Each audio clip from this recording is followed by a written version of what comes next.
Amado Señor, hoy venimos ante el perfecto y santo Dios, a ese quien fue, quien es, quien será, como cantábamos, Señor. Hoy venimos ante Él en humildad, reconociendo que no hay otro Dios, reconociendo tu grandeza, reconociendo tu santidad. Si es que, Señor, con un corazón humilde hoy venimos postrados ante ti. Te pedimos que tu palabra, Señor, hable a nuestras vidas. Y que nuestros corazones sean un buen lugar donde tu palabra sea sembrada. Quita toda distracción y por tu Espíritu, Señor, guía para conocerte más a ti. En Cristo Jesús te damos gracias. Amén. Acompáñeme así, iglesia, por favor. Vamos al Evangelio de Juan, capítulo 13.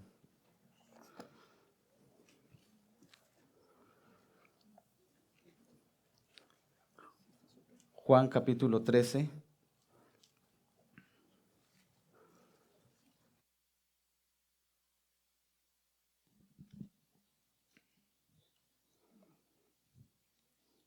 Vamos a leer del verso 1 al verso 17. Y dice así la Escritura. Antes de la fiesta de la Pascua, sabiendo Jesús que su hora había llegado para pasar de este mundo al Padre, habiendo amado a los suyos que estaban en el mundo, los amó hasta el fin. Y durante la cena, como ya el diablo había puesto en el corazón de Judas Iscariote, hijo de Simón, el que lo entregara, Jesús, sabiendo que el Padre había puesto todas las cosas en sus manos y que de Dios había salido y a Dios volvía, se levantó de la cena y se quitó el manto y tomando una toalla se la ciñó. Luego echó agua en una vasija y comenzó a lavar los pies de los discípulos y a secárselos con la toalla que tenía ceñida. Cuando llegó a Simón Pedro, éste le dijo: Señor, ¿tú me vas a lavar a mí los pies? Jesús le respondió: Ahora tú no comprendes lo que yo hago, pero lo entenderás después. Jamás me lavarás los pies, le dijo Pedro. Si no te lavo, no tienes parte conmigo, le respondió Jesús. Simón Pedro le dijo: Señor, entonces no solo los pies, sino también las manos y la cabeza. Jesús le dijo: El que se ha bañado no necesita lavarse, excepto los pies. Pues está todo limpio, y ustedes están limpios, pero no todos. Porque sabía bien quién lo iba a entregar. Por eso dijo: no todos están limpios. Entonces, cuando acabó de lavarles los pies, tomó su manto y sentándose a la mesa otra vez les dijo: ¿saben lo que les he hecho? Ustedes me llaman maestro y señor, y tienen razón, porque lo sois. Pues si yo, el Señor y el Maestro, les lavé los pies, ustedes también deben lavarse los pies los unos a los otros, porque les he dado ejemplo para que como yo les he hecho, también ustedes lo hagan. En verdad les digo que un siervo no es mayor que su Señor, ni un enviado es mayor que el que lo envió. Si saben esto, serán felices si lo practican. Amén. ¿Puede tomar asiento? Hoy vamos a estudiar un poco en cuanto al servicio y vamos a hablar específicamente del servicio según el modelo de Jesús. Vamos a ver 3 puntos específicos. Uno es la ocasión en que se da este servicio, la ecuación del servicio y la enseñanza que nos deja este ejemplo de nuestro Dios a través de Jesús. Imagínese por un momento, usted está en una cena solemne, en un ambiente tenso, pesado, como si todos supieran que algo grande va a pasar.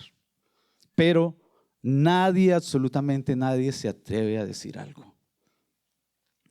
Está rodeado de amigos, pero también hay dudas, también hay inseguridades incluso hay orgullo oculto. Y de repente el líder de la mesa, ese sabio, santo, el más fuerte entre todos, el líder de la mesa, se levanta sin decir una palabra, se quita su manto, se quita su saco, se ciñe una toalla y se arrodilla a lavarte los pies. Nadie lo esperaba, nadie lo pidió, nadie lo merecía, pero Él lo hizo. Ese fue Jesús. Ese fue el Rey tomando una toalla. Ese fue el Maestro tomando el lugar de siervo. Ese fue el Santo tocando la suciedad. Ese acto sencillo y humilde fue profundamente incómodo para los discípulos. No fue un gesto simbólico, fue una predicación viviente del Evangelio. Mientras ellos discutían en quién iba a ser el mayor entre ellos, Jesús estaba mostrando cómo se ve la verdadera grandeza en el reino de Dios. Se ve sirviendo, no exigiendo.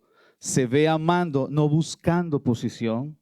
Se ve humillándose, no buscando reconocimiento. Y hoy queremos comenzar con dos preguntas puntuales.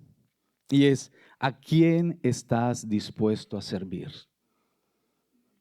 Y la segunda pregunta es, ¿cómo estás sirviendo? Muchos quieren la corona, pocos quieren la toalla. Muchos quieren el micrófono, pocos quieren el balde de agua. Muchos quieren ser llamados líderes, pero ¿están dispuestos a arrodillarse para lavar los pies de otros? Hoy meditaríamos en que servir como Jesús no es una opción para el discípulo de Cristo. Es un llamado, es un deber. Pues si Él siendo Dios se humilló para servir, no hay corazón que se parezca a Cristo que no esté dispuesto a amar de la manera que Cristo amó. Hoy Él quiere lavar tu corazón y el mío, pero también quiere entregarnos una toalla y enviarnos a amar como Él amó. Todo esto se da en un momento crucial en la vida de Jesús, en el ministerio de Jesús. Como leemos en el pasaje, antes de la fiesta de la Pascua. La Pascua era una fiesta, si bien recuerdan, hace más o menos 3 domingos que hablé de las misericordias, tomamos el Salmo 136 y hablamos de lo que la Pascua, como el Salmo 136 hablaba de la Pascua para el pueblo de Israel. Una fiesta en la que debían sacrificar un cordero y hacían recordación, o era para recordación de libertad, de cuando el pueblo de Israel fue liberado de Egipto por la mano poderosa del Dios de Israel. Pero este anuncio o esta acción de libertad nos lleva a meditar en el momento preciso en el cual fue concebido por Dios para el futuro de Israel. En el Antiguo Testamento encontramos este anuncio en el instante preciso en que Adán pecó en el huerto de Edén. Dios Padre se provee de un cordero para cubrir la vergüenza del hombre, una vergüenza que fue producida por la desobediencia. Fue un anuncio profético para la humanidad que tuvo su cumplimiento en Jesús. Y como tal, fue visto por el evangelista Juan y lo anuncia de esta manera en el capítulo 1, verso 29.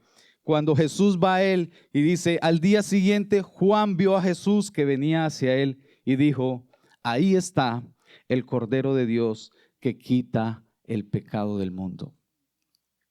Tal como en el huerto de Edén, Dios toma un cordero, lo sacrifica para cubrir la vergüenza de Adán y Eva. Juan está anunciando, aquí está el Cordero de Dios. No va a cubrir solo la vergüenza, va a traer salvación. Va a traer libertad, no física, sino espiritual, libertad del alma. Así pues, Jesús inicia su ministerio realizando muchas señales, dejando de manifiesto que Él es el Hijo de Dios, el cual vino a cumplir un propósito divino enmarcado por el amor a la humanidad. Y Juan describe ese momento como la hora para referirse al tiempo preciso de Jesús para cumplir la voluntad del Padre. Esto lo vemos claro cuando en dos oportunidades anteriores, en el capítulo 2, en el verso 4, están las bodas de Caná de Galilea y se acaba el vino. Y María, su madre, va donde Jesús, se le dice, se acabó el vino. Y Jesús le dice, ¿qué tiene que ver eso conmigo, mujer? Mi hora no ha llegado. Luego vuelve este tema de la hora con Jesús en una fiesta, la fiesta de los tabernáculos. Y Jesús le dice a los discípulos, está en el templo y dice, mi tiempo aún no ha llegado, pero el tiempo de ustedes siempre es oportuno. Hasta que llegamos al capítulo 13 y ya Jesús no dice que su tiempo no ha llegado, dice que es la hora de retornar al Padre. Ya el cumplimiento del propósito divino de parte de Dios para con Jesús en la tierra estaba a punto de cumplirse. Escuche, era el tiempo preciso para que se diera el cumplimiento de ese requerimiento divino en el cual Jesús tenía que ir a la cruz para morir para salvación de la humanidad. Esto era claro para Jesús. Él ya sabía que era su última fiesta pascual, como lo dice el verso 1 del capítulo 13, antes de la fiesta de la Pascua, sabiendo Jesús que su hora había llegado para pasar de este mundo al Padre. Ya era el momento, pero había una asignación pendiente en su enseñanza con los discípulos. La fiesta de la Pascua entonces corresponde y conmemora la salida del pueblo de Egipto como un hecho salvífico para la ciudad o la nación de Israel. Era la Pascua de Cristo, es el paso de este mundo al Padre, por eso presenta a Jesús como el Cordero de Dios. Ahora, mirando puntualmente el tema de la hora, la referencia que se nos hace a este tiempo es el estipulado por el Padre para partir Jesús de este mundo hacia el reino de Dios. ¿Cómo se iba a dar ese regreso de Jesús al Padre? Entonces, no encontramos otra solución o otro medio para hacerlo, sino a través de la muerte, y era la muerte de cruz. Y Jesús es presentado como ese Cordero perfecto, escogido por el Padre para ser sacrificado por todos nosotros. ¿Cuál es la lectura o cuál es la perspectiva que tenemos nosotros de la cruz? ¿Qué representa para nosotros la cruz? Aunque la cruz es sinónimo de muerte y el tema de la muerte es sinónimo de tristeza, de pérdida, de dolor, lo que Juan presenta en el Evangelio es que la cruz es el momento cumbre de la vida y ministerio terrenal de Jesús. Este era un momento crucial en la vida de Jesús, porque sus días terrenales habían culminado y regresaba al Padre. Es decir, Juan está presentándonos este hecho puntual de la muerte de Jesús, no como el momento de tristeza y dolor, sino como un momento cumbre donde el Jesús de la historia, el Jesús que vino a cumplir el propósito divino, regresaba al Padre para darnos vida eterna. Y mire lo que dice el libro de Hebreos, capítulo 12, en el verso 2. Acompáñeme, por favor. Hebreos 12, capítulo 2, dice: puestos los ojos en Jesús, el autor y consumador de la fe, quien por el gozo puesto delante de él soportó la cruz, despreciando la vergüenza, y se ha sentado a la diestra de Dios. Era lo que Juan quería mostrar. La cruz para Jesús no era tristeza. Jesús, cuando vio la cruz, Jesús no estaba pensando en el dolor y el sufrimiento que eso iba a causarle. Jesús estaba pensando en el resultado de su muerte en la cruz. Jesús estaba pensando en ti y en mí. En que tú y yo pudiéramos tener acceso al Padre. En que tú y yo pudiésemos tener salvación. En que tú y yo pudiésemos tener vida eterna. Esta vivencia de Jesús, por lo tanto, nos enseña dos cosas. Primera, necesitamos morir a nosotros mismos, a nuestros deseos más profundos para cumplir la voluntad del Padre. Jesús declara en Lucas 22, 40 al 42. Acompáñeme allí, por favor. Dice, cuando llegó al lugar le dijeron, oren, les dijo Jesús a sus discípulos, oren para que no entren en tentación. Y se apartó de ellos como a un tiro de piedra y poniéndose de rodillas oraba diciendo, Padre, si es tu voluntad, aparta de mí esta copa. Pero no se haga mi voluntad, sino la tuya. Necesitamos morir a nuestros deseos, a nosotros mismos para cumplir la voluntad del Padre. Y en segundo lugar, obediencia con gozo al propósito de Dios. Eso fue lo que vivió Jesús. Y lo acabamos de leer en Hebreos 12:2. ¿Sí? Puestos los ojos en Jesús, el autor y consumador de nuestra fe.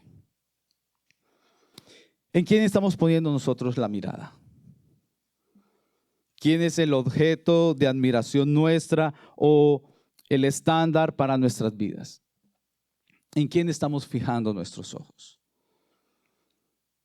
Cuando hablamos del servicio, quizá a nosotros nos cuesta, porque vamos a ver más adelante, lo que simbolizó ese acto de lavar los pies de Jesús a los discípulos. Nos cuesta humillarnos, nos cuesta negarnos a nosotros mismos por el bien del otro. Y es lo que Jesús está modelándole a sus discípulos como una asignación pendiente en la vida de ellos para seguir en el proceso de caminar con Él. Somos conscientes de que Dios quiere obrar en nosotros y a través de nosotros cuando estamos sirviendo. Cuando nosotros servimos, debemos tener en mente a Jesús, nuestro estándar, nuestro modelo a imitar, nuestro modelo a seguir. El tema del servicio, como lo modela Jesús, nos está diciendo que es sumisión, no es empoderamiento. Y como lo decía al comienzo, muchos queremos el micrófono, no el balde. Queremos el lugar de posición, no el lugar de servicio. Jesús estaba sirviendo en obediencia al Padre y por amor a los suyos. No con tristeza, sino con gozo por el resultado que obtendría nuestra salvación. Entonces el texto nos presenta el amor de Jesús expresado en una acción concreta, el camino a la cruz. Jesús podría haber dicho, como le respondió a su madre, ¿yo qué tengo que ver con esto? Ellos son los pecadores, no soy yo. Pero Él toma el lugar de nosotros y va con gozo caminando hacia la cruz por amor a nosotros.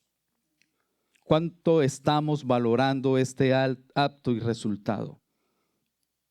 ¿Cuál acto? El acto de la obra salvífica y redentora de Jesús. Hoy es un día de oportunidad para nuestras vidas. Si para ti, tal vez que nos visitas y no conoces de Jesús, no has reconocido a Él como tu Salvador, hoy el Señor te está dando una oportunidad de ver con cuánto amor fue Él a la cruz. Caminó ese camino lleno de obstáculos, de vergüenza, de dolor, de rechazo, solo por amor a ti y solo por amor a mí. La obra de la cruz es una obra de salvación. En segundo lugar, encontramos en este ejemplo de Jesús una ecuación que da como resultado el servicio. Entonces podemos definir el servicio como amor por el otro en humildad. Servir es amor expresado en acciones con humildad de corazón. Y es lo que a continuación vamos a ver desde el verso 4 al 11 con el lavamiento de los pies. Esta escena nos muestra un acto trascendental y de extrema humildad. Usted dirá, ¿por qué era solamente lavar los pies de los discípulos? La acción de Jesús no era simplemente una acción ceremonial, era una acción contracultural. En el contexto de la cultura del siglo I, escuche esto, el lavamiento de los pies era una tarea reservada para los esclavos de menor rango o para los sirvientes más humildes. Aún los esclavos tenían rango. Y el lavar los pies de una persona cuando llegaba a casa era lo más degradante que le podían asignar a un esclavo. Ni siquiera esta acción se le podía exigir a un esclavo judío. Según la Biblia, encontramos que la palabra servicio viene del latín servitium o servidumbre y es la acción o el efecto de servir o un conjunto de actividades destinadas, escuche esto, a satisfacer las necesidades de una persona o una entidad, que no implican la producción de bienes materiales, es decir, tiene que ver con lo que yo hago por el otro. El servicio no es algo material, es algo que yo y tú tenemos que hacer. Y en la ecuación que estoy planteándoles es, cuando tú y yo servimos, estamos mostrando acciones llenas de amor y cargadas de mucha humildad. Según el texto bíblico, hay 3 palabras en el griego, en el original, que nos hablan acerca de esto. La primera palabra es diakonein, dice que viene de la raíz de diáconos y denota no solamente una actividad funcional, sino una postura de subordinación voluntaria. Es algo que yo hago voluntariamente. En mis capacidades me humillo y hago algo por el otro. Es decir, servir con una expresión de amor ágape. La segunda palabra que encontramos es hipodeima, y este término es un término técnico, indica un modelo a imitar, y es lo que Jesús le estaba modelando a sus discípulos. Cómo debían servir.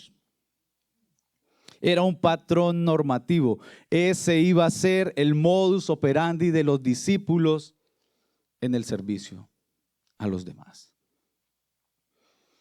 Y como tal, escuche, es una característica que debe identificar al discípulo de Cristo. Si tú y yo, como discípulos de Cristo, no vivimos para servir, necesitamos revisar nuestro corazón. La tercera palabra es la palabra doulos. Y esa palabra en el contexto trasciende no la relación contractual simplemente de jefe-siervo, de patrón-esclavo, sino que denota una identificación real con la condición del maestro. Es decir, yo reconozco que yo soy el aprendiz y él es mi maestro. Y eso me debe identificar como una característica de un siervo. Algunas características o cualidades del servicio en el contexto bíblico. Dice que debe haber humildad, debe haber un corazón enseñable, debe haber sacrificio, debe haber obediencia, debe haber gozo y debe haber el uso de los dones recibidos. Algo así resumido para nosotros en Gracia sobre Gracia es una persona que debe tener carácter, una persona que debe tener convicción y una persona que debe tener competencia. Los esclavos, escuchen, y siervos adoptaban esta postura de arrodillarse o estar en cuclillas al lavar los pies, literalmente colocándose en la posición física más baja posible en relación con sus amos. Ahora, yo quiero que usted piense un momento, contemple la imagen, es Jesús el Hijo de Dios, el que se arrodilla a lavarle los pies a los discípulos. Es el maestro. Eso fue perturbador para los discípulos. ¿Por qué fue perturbador? Los discípulos, como lo vamos a ver más adelante, estaban luchando por posición, por pergaminos, por quién iba a ser mayor. Y Jesús le está dando la lección de humildad más grande. Por eso, este acto contraculturalmente fue agresivo para los discípulos.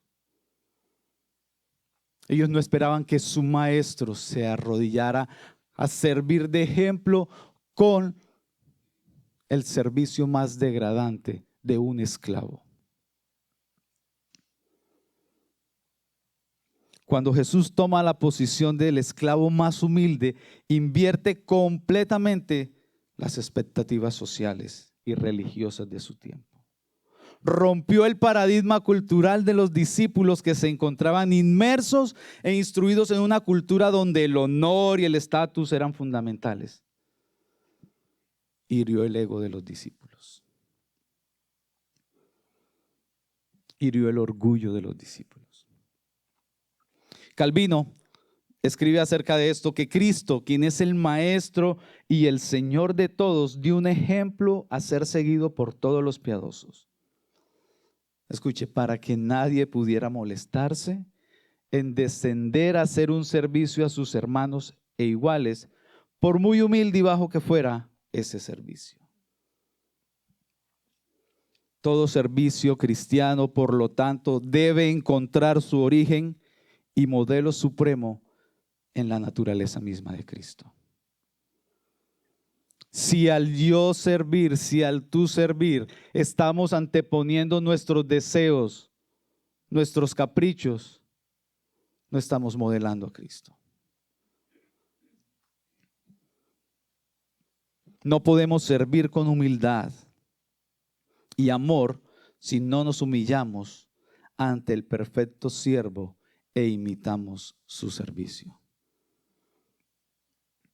Por lo tanto, necesitamos concientizarnos que el servicio cristiano auténtico inevitablemente es un sacrificio.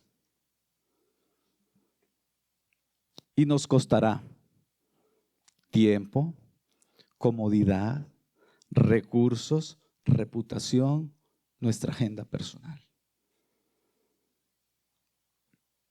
Esta acción de Jesús se conoce teológicamente como la kenosis de Cristo. ¿Qué es la kenosis de Cristo? Dice que esta acción se traduce como vaciar, quitar, privar, despojar. Pero cuando se usa para hablar de Cristo significa despojarse o quitar de sí mismo los elementos propios de su rango o posición. Es la renuncia de los privilegios que le correspondían en el cielo. En lugar de permanecer en su trono celestial, Jesús se rebajó voluntariamente. Jesús no se despojó de sus atributos divinos, pero sí se rebajó, tomó la estatura de un ser humano, ocultando su gloria, y decidió ocupar la posición de un esclavo. Y es lo que nos dice Filipenses capítulo 2, versos 5 al 7. Escuche el texto, dice lo siguiente: haya pues en ustedes esta actitud que hubo también en Cristo Jesús, el cual, aunque existía en forma de Dios, no consideró el ser igual a Dios como algo a que aferrarse, sino que se despojó a sí mismo, tomando forma de siervo y haciéndose semejante a los hombres. Y hallándose en forma de hombre, se humilló él mismo, haciéndose obediente hasta la muerte y muerte de cruz.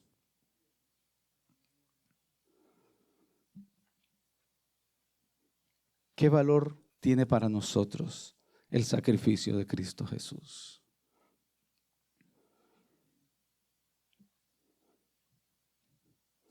¿Cómo percibo entonces, o qué significa, o qué representa el servicio para mí? ¿Es una oportunidad para crecer y madurar, o es la manera en la que puedo exhibir mis capacidades?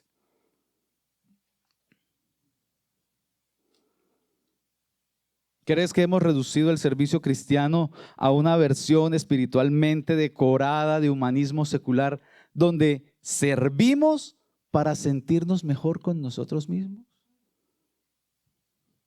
¿O para construir nuestro currículo espiritual?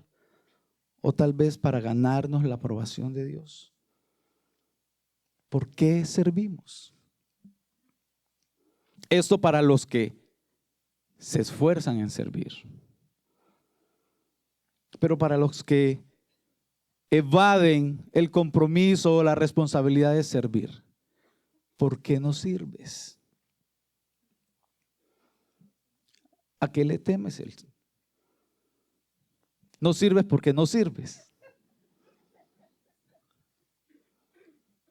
Todos tenemos capacidades y dones que Dios nos ha dado para servir.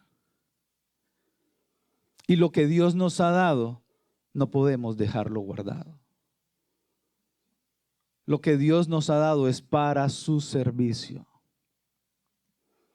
Así que tanto el que sirve en la manera que lo hace y el que no sirve como el que no lo hace,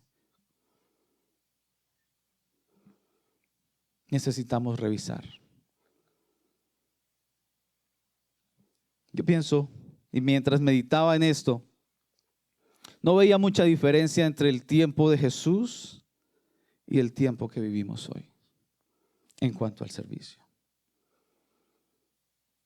¿Qué era lo que realmente Jesús quería lograr al modelar el acto del lavado de los pies a sus discípulos? D.A. Carson enfatiza, escuche, la magnitud completa del amor de Jesús por sus discípulos no se ve en el servicio humilde al lavarles los pies, sino que se demuestra en su muerte sacrificial por ellos en la cruz. El acto de Jesús de lavarles los pies apuntaba a un hecho más trascendental. Y lo que iba a simbolizar ese hecho de su muerte en la cruz: lavar sus vidas. Por eso meditaba cuando Pedro le responde: no, tú no me vas a lavar a mí los pies. ¿Cómo se te ocurre? Y cuando ya Jesús le dice: ok, si no te lavo, entonces no vas a tener parte conmigo. Prácticamente le dijo: no, Señor, no me lave los pies, báñame completo.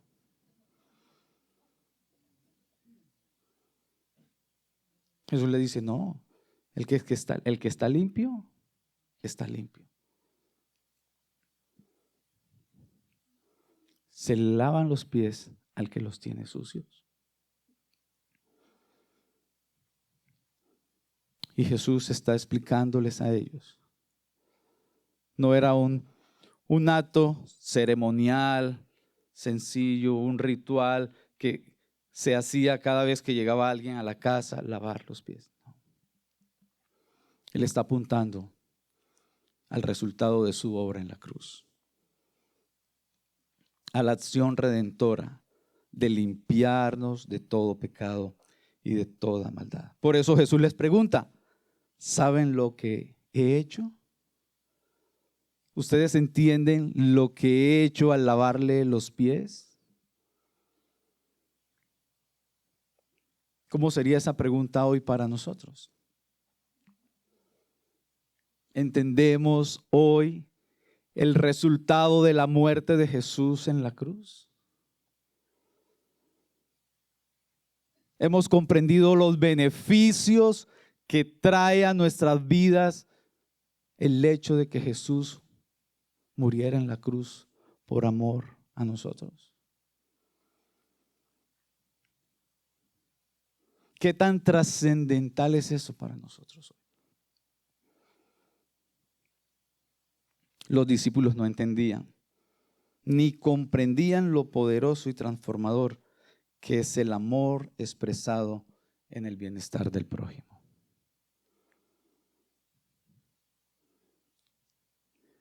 Jesús no estaba pensando en él. Por eso dice la Escritura, se despojó. Él no tenía por qué haberlo hecho, pero lo hizo por amor. Él no tenía que sufrir el castigo que sufrió, ni la manera como fue castigado, pero lo hizo pensando en ti y en mí.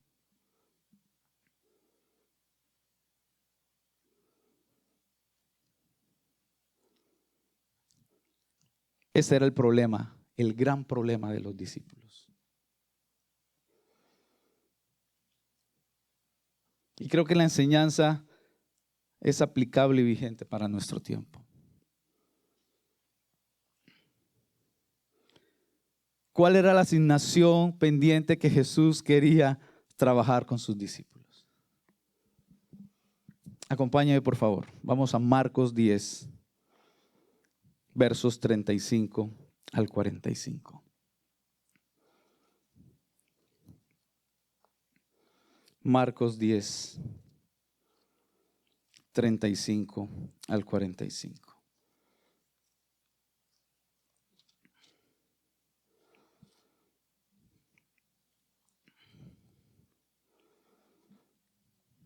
Acompáñeme en la lectura y dice así la Escritura.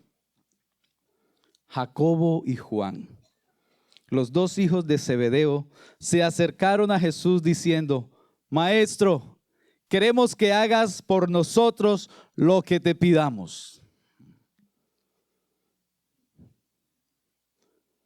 Jesús yo me imagino a Jesús mirándolo y dice, tan lindos.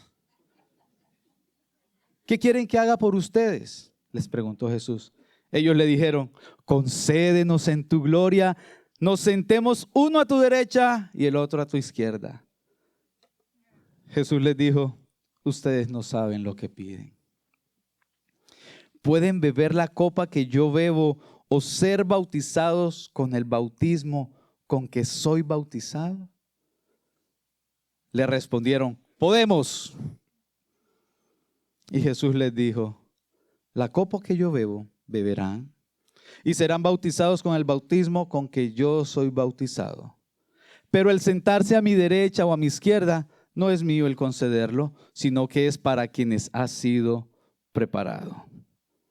Aquí viene el meollo del asunto. Al oír esto, los 10 comenzaron a indignarse contra Jacobo y Juan. Me imagino a los otros 10 cuando Jacobo y Juan le dicen al Señor Jesús, Señor, danos los lugares de privilegio. Yo no me imagino que ellos estaban preocupados en que se los dieran o no. Yo creo que ellos estaban preocupados era porque estos se anticiparon a lo que ellos también querían.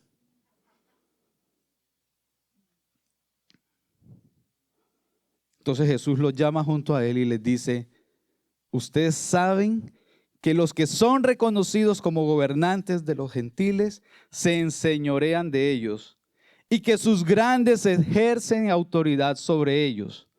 Pero, eso es contraste, pero entre ustedes no es así, sino que cualquiera de ustedes que desee llegar a ser grande, será su servidor.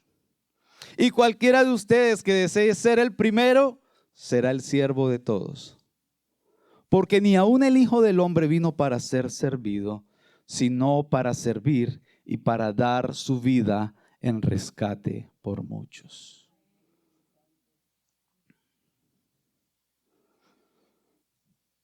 ¿Con cuál de las dos actitudes nos identificamos tú y yo hoy? ¿De los que nos anticipamos o de los que nos dejamos coger la tarde para decirlo? Esta enseñanza aún hoy sigue siendo revolucionaria. El verdadero poder espiritual se manifiesta en el servicio humilde. Jesús, quien por su condición podía estar en lugares de preeminencia, no lo hizo. Se humilló, bajó, descendió y bajó a tal punto que se hizo hombre.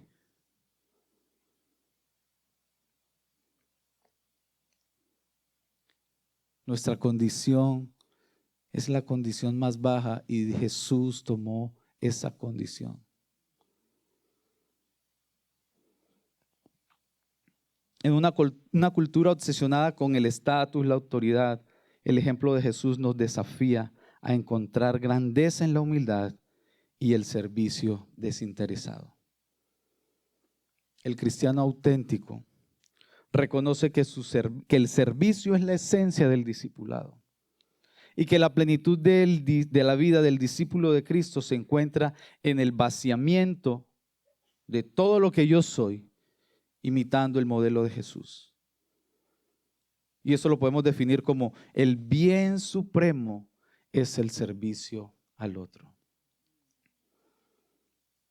Pero, ¿por qué no pasa esto? Porque esto hiere nuestro orgullo. Esto hiere nuestro ego. No podemos rebajarnos a tanto. Eso sería mostrar nuestra debilidad. Jesús se despojó voluntariamente para servir al Padre por amor a ti y a mí. Y esto me llamaba tanto la atención, porque Jesús, como el siervo sufriente, dice Isaías, fue oprimido y afligido, pero no abrió su boca. Podríamos decirlo hoy, vivió el proceso sin reproches y obedeció al Padre. ¿Qué aprendemos hoy? 3 cosas puntuales para que nos llevemos a casa. Primero, debemos seguir el ejemplo de Jesús. Verso 15 de Juan 13. Dice así la Escritura: porque les he dado ejemplo para que como yo les he hecho, también lo hagan ustedes.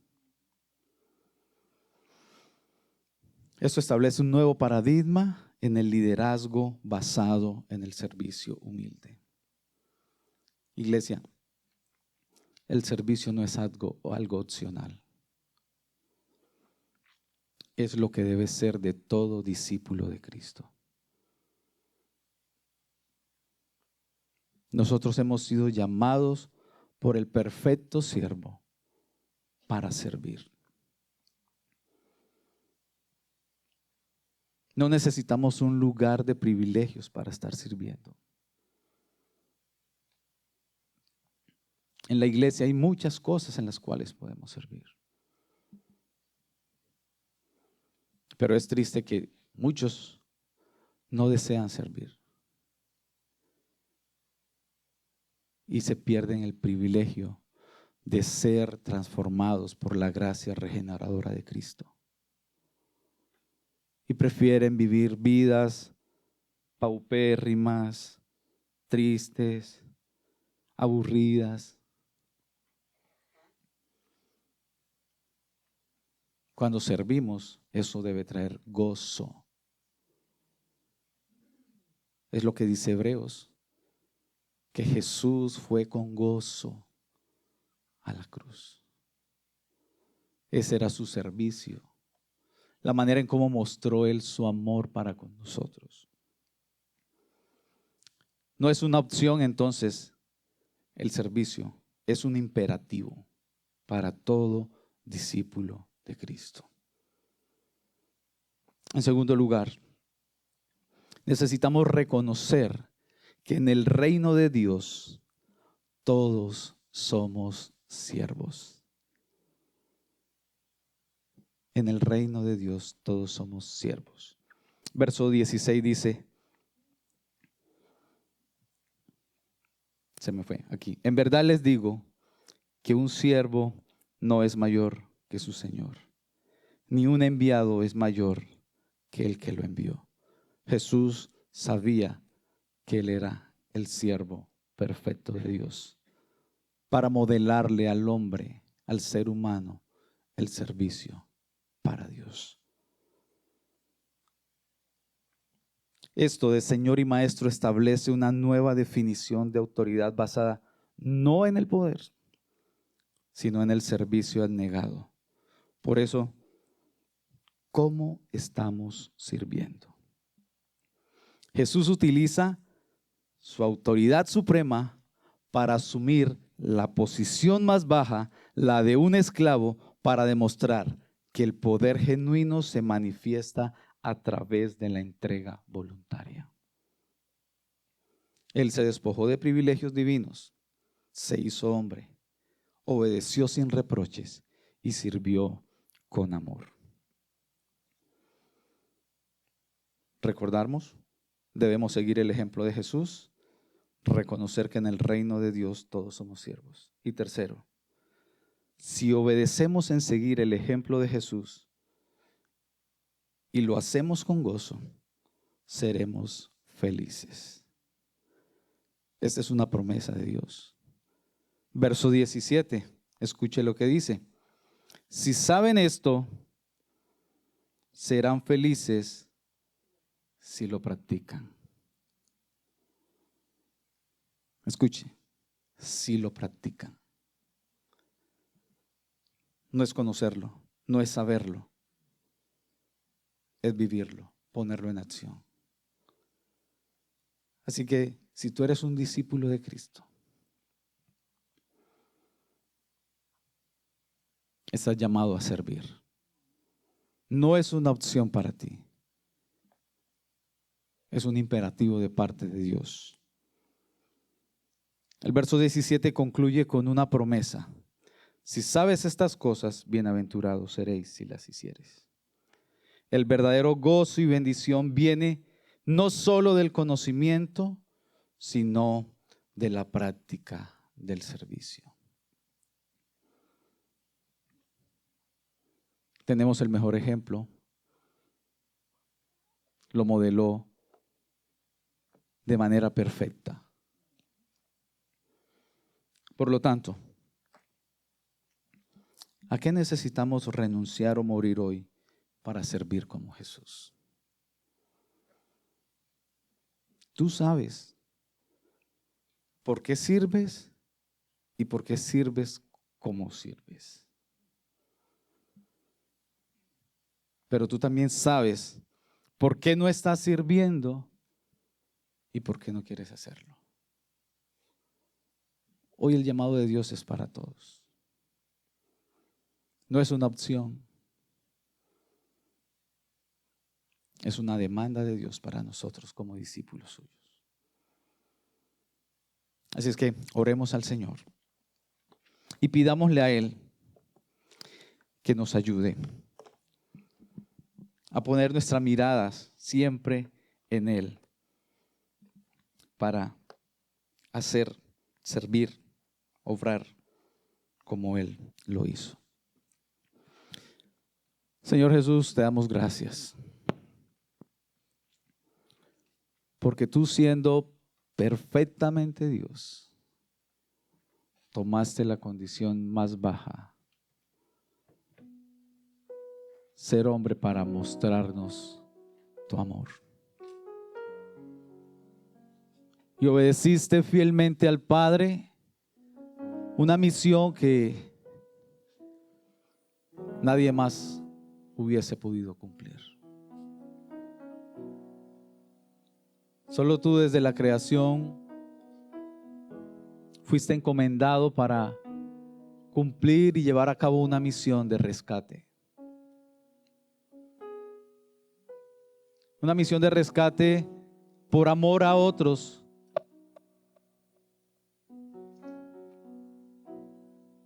Una misión de rescate que incluyó tu muerte. Y hoy queremos agradecerte, Señor, por tanta bondad, misericordia y amor demostrado. Ayúdanos a fijar nuestros ojos en ti. Ayúdanos a mirarte a ti como el modelo, como el estándar, Señor, al cual imitar y seguir. Ayúdanos a amarte y a corresponder, Señor, en obediencia al perfecto siervo. En Cristo Jesús. Amén.